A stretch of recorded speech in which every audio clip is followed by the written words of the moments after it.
I'm Patrick Cappiello from Pearl and Ash Restaurant. Today we're going to talk about wine glass options.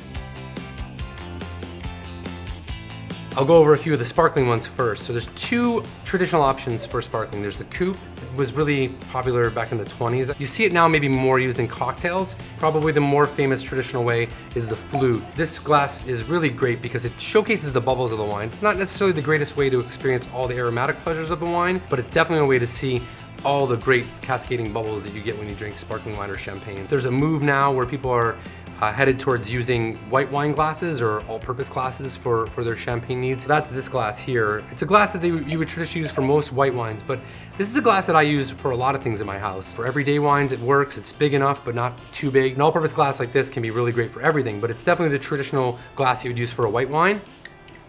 And again, it's just big enough that you get all that aromatic expression through the wine, but not overly big. Two red wine glasses we're gonna look at today. This is what's known as a Burgundy or a Pinot Noir glass. It's a glass that's ideal for Pinot Noir or Burgundy. There's a rule about the shape of red wine glasses, and it has to do with the shape of the glass compared to the shape of the bottle. If you look at a bottle like this, a balloon glass or a Burgundy glass, you see how it kind of slopes down. It's the same shape as this bottle here, so you can be confident that if your bottle is a sloping bottle like this here, a Burgundy bottle or a Pinot Noir bottle, you would probably want to put it into this glass. A good example of the opposite side of that would be the Bordeaux glass, which is this, or Cabernet glass. And as you see, it's the same sort of bottle, and it's ideal for things like Cabernet, like Merlot, grapes that you would find grown in Bordeaux. And that bottle shape, it should be a guideline, not necessarily a hard rule. I think you should experiment with the glasses to figure out what really works best for you and what you like best. As far as holding the glassware, you don't want to hold the glass in the bowl. You want to hold it from the stem or the foot. The reason you don't want to touch the bowl is you warm the wine up, and also you can put your fingerprints on it,